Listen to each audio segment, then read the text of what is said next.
Here is the solid RF cell booster that we installed last year. So it's looking pretty good here. She's in good shape. All these parts look awesome. The only thing I see is some of the little screws that they gave us to use. Now those are rusting out a little bit. The sign faded just a little bit, but the actual antenna part of the booster looks brand new still. And this has been on for about 14 months. Hey guys, this is Tony with BridgeviewAdventures. Wanted to go over just some of the internet options that we have out here on our farm and what we have for the camper itself. When you're mobile and when you're traveling across the United States, you've got to have different types of internet, and some places have better internet than others. So these are a few of the items that we have out here at the farm that we use for gaining internet access. I guess we can start with we'll start with the most simple and kind of work our way up a little bit. Simple items would be basically your cell phone. Cell phones nowadays can be used as a hotspot. If you're just generally surfing the web on your phone or YouTube, you can just use your phone itself without the hotspot. Just use your cell phone signal and use it in that purpose. Or you can turn on your mobile hotspot and use your hotspot to power internet to go to a laptop or other device, so it can use the internet access off of your phone. So that would probably be one of our lower items as far as speed goes, generally speaking. Another item that's a little on the lower in the totem pole and they're really not fast at all, it would be a Mifi. Now this is a AT&T Mifi. This phone is a Verizon phone. So we have a mixed plethora of vendors, and that comes in very handy because here directly at the farm, our AT&T is poor, very poor, and Verizon works very well. But we have gone to other places where the AT&T was much faster and a much better signal. So the Mifis, generally speaking, they're about 1.5 meg download. The upload on them is very poor, and we'll get into some numbers a little bit later on. But Mifis, they're a workhorse in the industry nowadays, but that is also another option. Higher up on the line of internet access nowadays that you can get. Oh, one thing I would mention on that is that your phone, you're going to be limited on the amount of megabits that you can use per month according to your plan. In our plan, if we reach on the cards using the Mifi, using the mobile hotspot, once we get to 15 gig, then we are throttled down to a much lower speed. A lot of times that is the same issue that you will have with the Mifis, is that because they're using a straight up card on your signal, you'll be limited. Unless you can find somebody that's got an unlimited plan. Okay, a second item that we have that's kind of moving up on the spectrum as far as speed goes are this type of router here. This is called a Spitz 4G LTE smart router. This has a built-in phone SIM card in it. You tell them which kind you want, whether you want T-Mobile, AT&T, or Verizon. The nice thing about these, they tend to have better, faster speeds. One probably larger reasoning behind that is because they have much better antennas, so they can get much better reception. Also, there's more hardware involved, and the hardware is specifically made for that purpose. We'll look at some of the numbers that we have for this kind of router, for this kind of a system. This also has an unlimited data, so you can use as much as you want per month. So you can stream on your TV, on your PCs, or anything like that, and not have to worry about data caps and then getting throttled down like you do with some of your general cell phone coverage systems. Even higher on the list is what we basically, this is the unit we use for our work and connecting for work. Now this one does have data cap on it because it has a modem right here that pops out, And in that modem, you can put SIM cards from phone companies. The good thing about this one is you can put an AT&T card and a Verizon card, and depending on where you're at in the United States, you can use that vendor. So that is a benefit for one of these.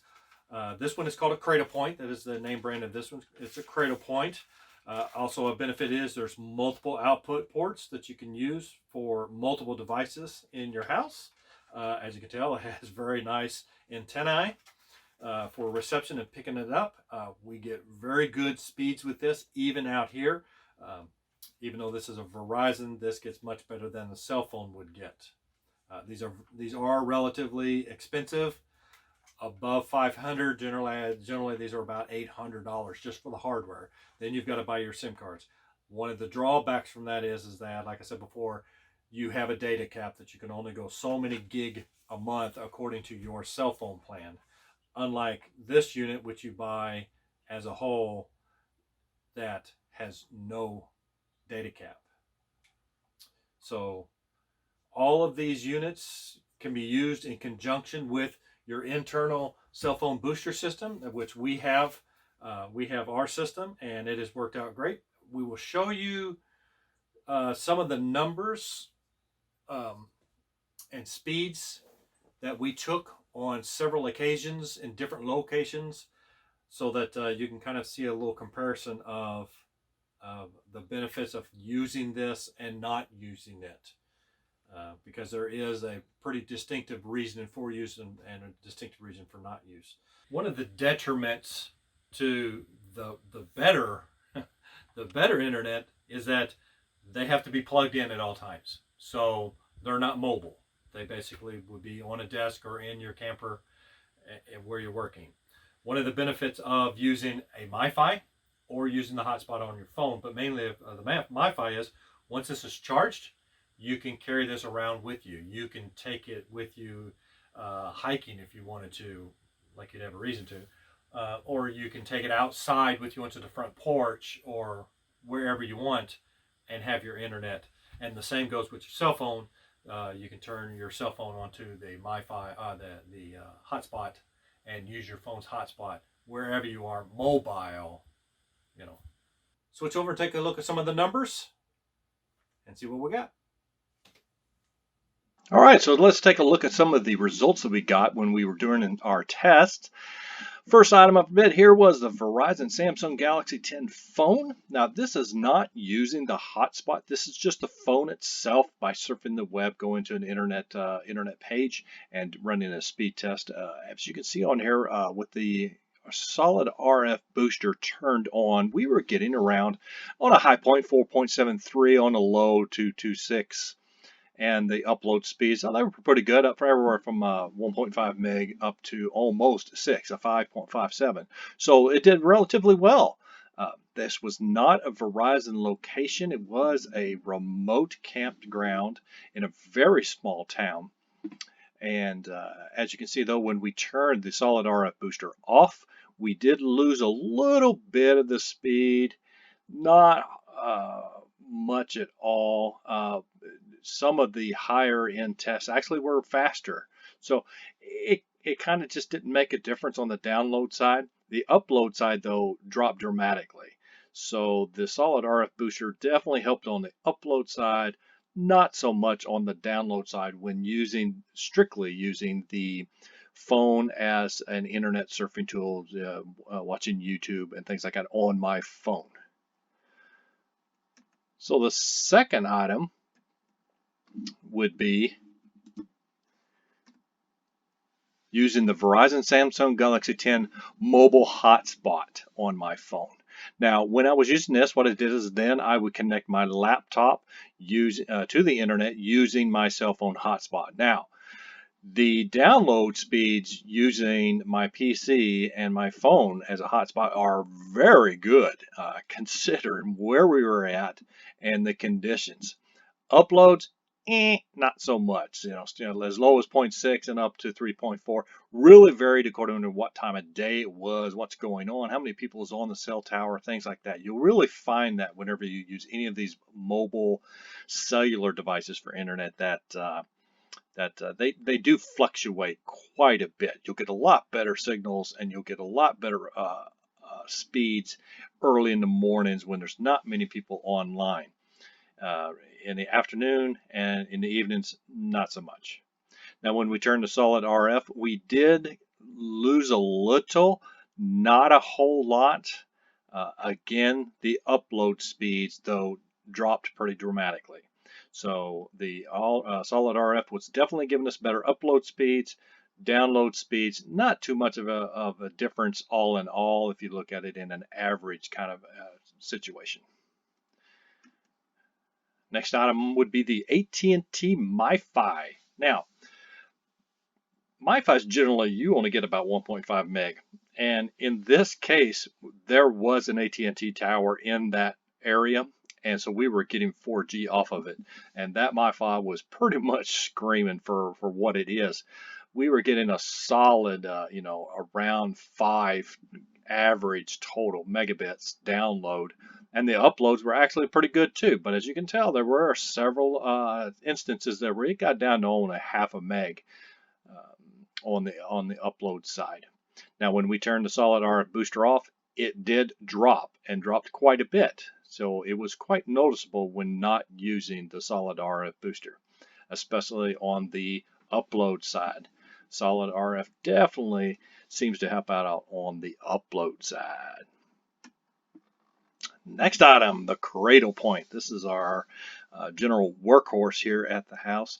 And we are using Verizon SIM cards, which the Verizon wasn't the greatest signal in that area. But as you can tell, the cradle points get a lot better throughput in megabits per second. So we got up to around 13.4, and we have seen even better than that through the years in different locations. Uploads were relatively very good too. 3.5 to 4, right around that average range of whatnot. If you turn the solid RF off, it didn't change that much as an average all around. It did get a little bit worse, but not very much. And actually, the upload speed improved. But if you look at it as far as an average, it really didn't. It really didn't affect it. So, in instance of using the cradle point does not have that much of an effect on excuse me, let me start out there. The solid RF booster does not have that much of an effect on the cradle point improvements or detriment to the signaling. Last one is the Verizon Spitz 4G LTE. This is an unlimited system that you get unlimited bandwidth. We were not able to test this on the solid RF. This is our neighbors actually have this one, and they ran some numbers for us out here in the middle of nowhere. And generally speaking, at that time they were getting about 5 megs download and almost 4 up. And generally they get up to 10 download on it. The upload tends to float around 1 or 2 on the upload side. They stream quite well, and they watch Netflix and items on their TV using it. Now, you're not going to be able to run 4 devices off of it. You're not going to be able to run World of Warcraft or high-end gaming on it. But for the general user and the just couples use, it does quite well. And it is unlimited and does not get throttled down over time. So if you burn through lots of bandwidth, then this is a unit like this is definitely for you. The cradle point that we use is much faster.